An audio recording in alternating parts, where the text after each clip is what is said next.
Hey everybody, this is Tim with Op-Ed Daily. I would like to preface this video by saying that certain types of speech are not free. You don't get to scream fire in a crowded theater. You don't get to yell bomb on an airplane. You don't get to, make threats about something that isn't true that causes mass evacuation of anywhere. And while you're at school, as a child, you should not allude to the fact that you have a bomb in your backpack or whatever, even if you don't. You may think it's a joke, and as a child, you likely don't understand the consequences. You don't understand the implications because you're a child and you don't really get it. But as a child, there should be a lot more leeway given in terms of punishment and how we deal with that when these things arise. And I agree that there are and should be certain types of speech that is not free, and only the kinds that are either, one, going to cause mass evacuations and fear, or two, going to cause harm to somebody else.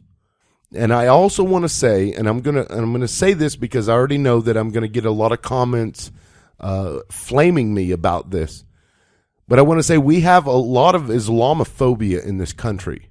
We have a lot of misconceptions about Muslims and about Islam and about Allah and about, dark-skinned, turban, burqa wearing, hijab wearing people. Even if they aren't wearing those types of clothing, if you look like somebody that normally wears that, then you're automatically put into this category of things. You see, the My Lai massacre in Vietnam happened because of a psychological effect, and this has been studied over and over and over again.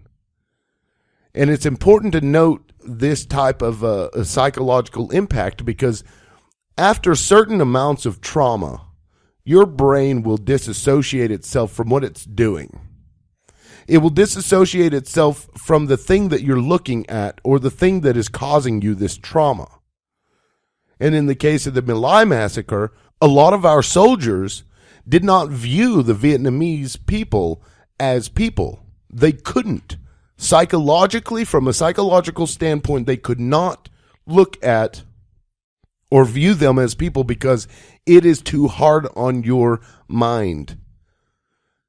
Most people are designed with empathy, and they cannot function as soldiers if they are going around shooting these, quote, people. That's why their brain will cut it off that they are the enemy. They are here to kill you. They are not people. They don't deserve the same treatment as you. That's why we saw the atrocities that we saw in Vietnam and just about in every other war ever. It's not that the person doing it is bad. It's that the person doing it had at some point disassociated his mind and that person from being a person to now being a thing.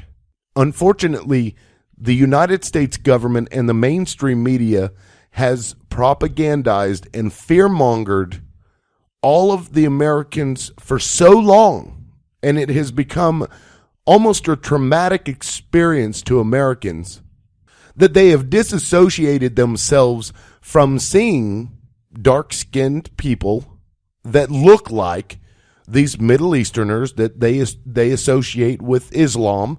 They don't see them as people anymore. They see them as things. And they have to, in order to get through their day, and not everybody is affected by this because sometimes it takes a really bad trauma or a really bad traumatic experience for that disassociation to occur. But there are some that are traumatized even quicker, so their brain will automatically cut that off and disassociate themselves from that person as a person.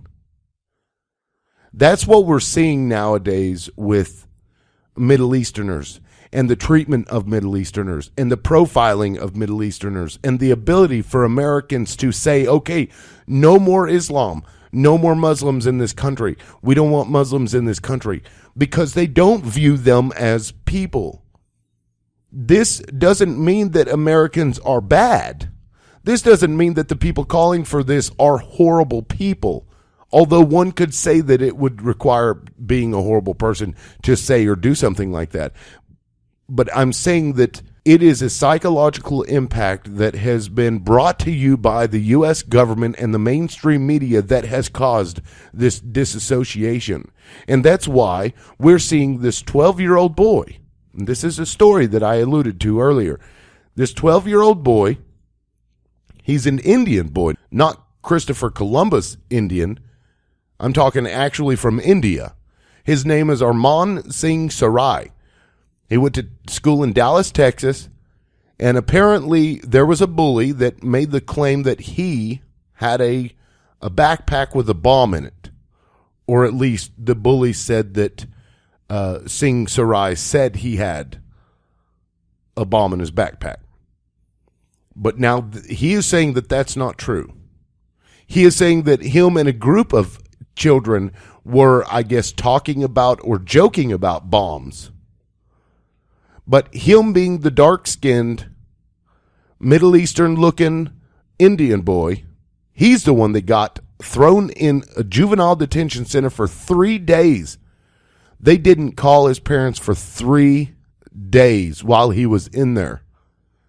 His parents didn't know where he was at. He didn't come home from school. They were freaking out. They arrested him, threw him in there for 3 days, and now they're charging him with the felony of making a bomb threat. Now, again, like I said earlier, I disagree that you should, I disagree with children laughing and joking about bombs, but we have to face the fact that children are children. Children don't understand long-term consequences quite the way an adult would. We have to give a little bit of leeway to children because of that.